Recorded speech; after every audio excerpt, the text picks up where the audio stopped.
నమస్తే. నేను మీ కుప్ప పద్మిని. ఇన్నాళ్ళు మీ సపోర్ట్‌ని నాకందిస్తూ, మీ ప్రేమని నాకందిస్తున్న ప్రతి ఒక్కరికి కృతజ్ఞతలు.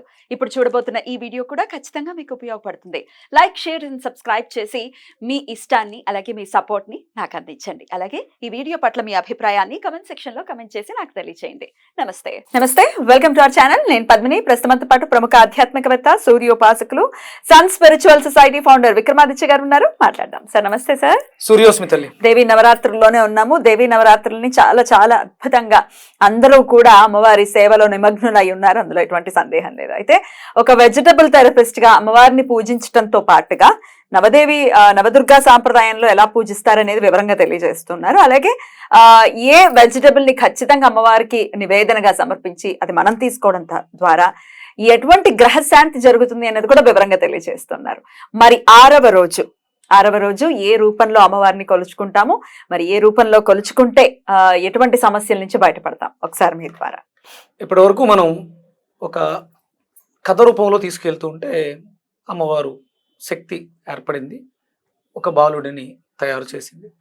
తర్వాత అమ్మవారు అయ్యవారి కోసం నిరీక్షిస్తూ ఈ కథ అంతా జరిగింది. మధ్యలో మనం 3వ రోజు ఒక లవ్ స్టోరీ, స్వామివారిని పెళ్లి, అమ్మవారి కోరిక మేరకు ఆయన రాకుమారులా రావటం, ఆవిడ అంగరంగ వైభవంగా సుందరంగా తయారవటం చూసాం.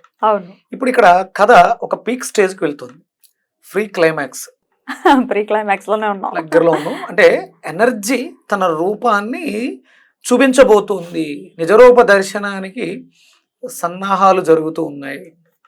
అంటే సృష్టి జరిగింది, ప్రకృతిలో ఉన్నటువంటి చెడు శక్తులు విజృంభిస్తుంటే ఆ నరకాసురుని సంహరించడం కోసం అమ్మవారిని మనం ఎలా కావాలి అనే ఆలోచన మన ఋషులకి మునులకి రావడంలో కాత్యాయన మహర్షి ఒక స్తోత్రం, ఒక శ్లోకం ద్వారా, అంటే ఇక్కడ ప్రతిదీ కూడా అంటే దైవశక్తి మంత్రాధీనం, ఆ మంత్రం యంత్రాధీనం. యంత్రం మనం తాంత్రికంగా ప్రజెంట్ చేయటమే మనం చేసేటువంటి యుద్ధం అన్నమాట. ఇప్పుడు మనలో ఆలోచన మంత్రం అయింది. కాత్యాయన మహర్షికి ఆలోచన వచ్చింది, ఈ దుష్ట శక్తుల్ని సంహరించాలి, మహిషాసురుణ్ణి మర్దించాలి అంటే ఆయనకు ఒక ఆలోచన వచ్చింది. ఆ ఆలోచనకు రూపమే కాత్యాయని రూపంలో ఆవిడని ఊహించుకున్నారు. మరి ఆ శక్తిని కిందకి దింపాలంటే కావాల్సింది మంత్రం.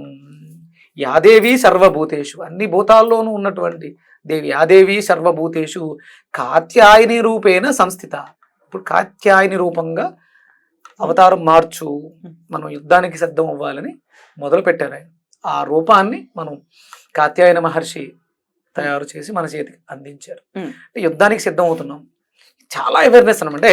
ఈ ఆశ్వేజ మాసం శరదృతు అంతా కూడా, ప్రకృతి అంతా కూడా నిశ్శబ్దంగా ఉంది, శూన్యం. అంటే మొన్న భాద్రపద మాసం అంతా శూన్యమాసం కదా, పితృదేవతలు, పితృలోకాలు, పితృతర్పణాలు ఇవన్నీ చేసాం. ఇప్పుడు అంతా ప్రకృతి అంతా కూడా నిర్మానుష్యంగా చాలా నిశ్శబ్దంగా ఉంది. ఇప్పుడు అక్కడ దుష్టశక్తులు విలయతాండవం చేస్తున్నాయి, మనల్ని ఏమైనా ఇబ్బంది పెడతాయి. అందుకనే జాగరూకతతో ఉండండి, తెలివితో ఉండండి. అందుకనే నవరాత్రులు చేయడానికి ప్రధాన అర్థం ఏంటంటే నిద్రమత్తులు పొరపాట్లు చేయకండి, దానివల్ల ఇబ్బంది పడతారు అని చెప్పడమే దీని అర్థం అన్నమాట, నవరాత్రులు జరపడానికి. ఇప్పుడు మనం ఇవి చాలా క్రూషియల్ టైమ్స్.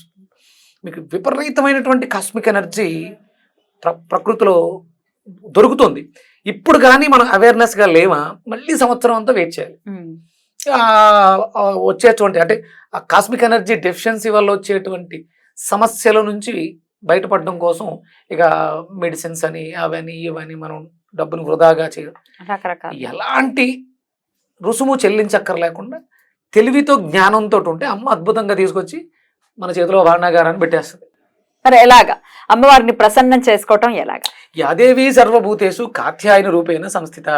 అంటే మంత్రాధీనంలో అన్నాం కదా, అమ్మవారి శక్తి అంతా కూడా. ఆలోచన వచ్చింది, మనకున్న సమస్యలన్నీ గుర్తొచ్చినాయి. ఎవడో అప్పులోడు వస్తాడు, వాడిని ఎదుర్కోవాలి, లేకపోతే ఇంకొక సమస్య ఏదో ఉంది, ఇట్లా ఎదుర్కోవాలంటే మీలో ఉన్నటువంటి ఆ కాత్యాయని శక్తి, ఇది మనకి ఆజ్ఞాచక్రం మీద ప్రభావాన్ని చూపిస్తూ ఉంటుంది. అలాగే మన జాతకాల్లో గురుగ్రహ దోషం ఏదైనా ఉంటే, అంటే గురువే కదా మనల్ని నడిపించేది. మన జాతకంలో గురుడు బాగాలేదు కాబట్టి మనం తప్పటడుగులు వేస్తున్నాం, అందుకని పొరపాట్లు చేస్తున్నాం, అవతల వాడు పెట్టేటువంటి ఇబ్బందులకు గురి అవుతున్నాం. ఇక్కడ మనం ఈరోజు చేసే సాధన ఏదైతే ఉందో మనలో గురువు యొక్క ఆ శక్తిని పెంపొందిందా ఉపయోగపడుతూ ఉంటుంది. యాదేవి సర్వభూతేషు కాత్యాయని రూపేణ సంస్థిత నమస్తస్యై నమస్తస్యై నమస్తస్యై నమో నమః. ఈ మంత్రాన్ని ఉదయం నుంచి సాయంత్రం దాకా అలా చేస్తూ ఉంటే మనలో ఉన్నటువంటి ఎక్కడ అంటే అమ్మవారు ఇంకా ఎక్కడో ఉందనుకోండి, ఈ మాట వింటున్నాం, ఈ ఈ ఈ వీడియోని చూస్తున్నాం అంటే మనలో ఉంది. అందుకనే మనం ఈ వీడియో చూడగలుగుతున్నాం. ఎవరైతే చూస్తున్నారో వాళ్ళు ధన్యులు, ఎవరైతే వింటున్నారో ఎవరైతే ఆచరిస్తున్నారో వాళ్ళు ధన్యతను పొందుతారు. అంటే ఇందులో ఎలాంటి కాంప్లెక్సిటీ లేదు. చక్కగా ఒకసారి ఆ మంత్రాన్ని పట్టుకుని అలా నిరంతరం మననం చేసుకోమని చెప్తూ అంతే. Right sir. ఆలోచన ప్రేరణ పొందాలి అంటే మనం భౌతికంగా చేసేటువంటి వాటిలో కాళ్ళకి చెప్పులు లేకుండా ఈ మంత్రాన్ని ఉచ్చరిస్తూ నేల మీద నడవాలి. ఎందుకంటే అమ్మ శక్తి భూమిలో ఉంది. ఆ శక్తి మన కాళ్ళ ద్వారా మూలాధారంలోకి ప్రవేశించి ఆజ్ఞాచక్రాన్ని ప్రేరేపిస్తుంది. ఇక్కడ ఉండేది ఎర్రటి అగ్ని మూలాధారంలో ఉండేది, కానీ ఆజ్ఞాచక్రం ఉండేది అద్భుతమైనటువంటి నీలవర్ణం. ఎలా సాధ్యం? విపరీతమైనటువంటి మంట పదార్థాన్ని ఆవిరి చేసేసింది. ఆవిరి అయితే వాటర్ ఏమవుతుంది?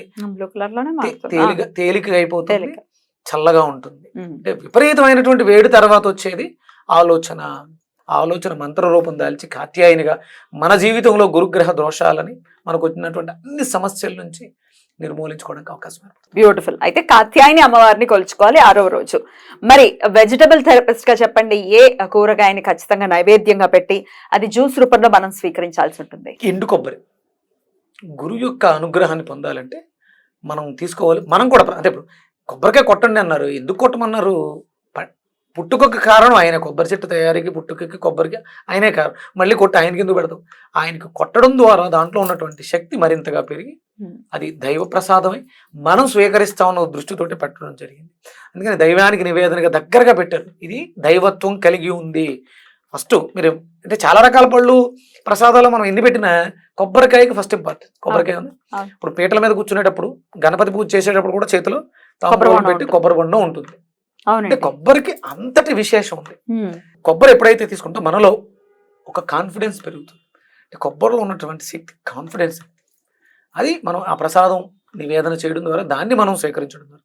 ఇక్కడ మనం కొబ్బరితో పాటు అరటిపళ్ళు, అరటి కూడా గురువు యొక్క శక్తి కలిగి ఉంది. కొబ్బరిని అరటిని నివేదన చేయటం అంటే ఇందులో ప్రత్యేకంగా ఏముందంటే కొబ్బరికాయ కొట్టిన కొబ్బరికాయ కాదు, ఎండు కొబ్బరి. ఎండు కొబ్బరి దాన్ని ఎలా స్వీకరించాలి? ఎండు కొబ్బరిలో కొంచెం బెల్లం, అరటిపండు బాగా అది చూ చేయడానికి చాలా టఫ్ గా ఉంటుంది. ఎస్, కఠినంగా ఉన్నది మనలో ఆ శక్తిని ఇస్తుంది. సునాయాసంగా ఈజీగా మింగేస్తే లోపలికి వెళ్లే ముందు మనల్ని వాడు చేస్తుంది. దీనికి శ్రమ పడతాం. ఎంతైతే కష్టపడతామో దానికి అంతటి ఫలితాన్ని కూడా పొందుతాం. కష్టపడకుండా సుఖంగా అన్ని వచ్చేయాలంటే ఎలా కుదురుతుంది? కుదరదు. అందుకని కొంత శ్రమ. అది ఇప్పుడు కాయని దింపడానికి శ్రమ ఉంది, దింపాం, కొట్టాం, పగలగొట్టాం, దాన్ని తురుముకుంటే కొంత ఎక్స్ప్లెయిన్ చేశారు. 6వ రోజు ఏ రూపాన్ని కొలవాలి అనేది. ఇక 7వ రోజు ఏ అమ్మవారిని కొలవాలి, ఏ రూపంలో కొలవాలి అనేది నెక్స్ట్ వీడియోలో మనం మాట్లాడుకుందాం. Thank you so very much అండి. నమస్తే. సూర్యస్మృతి.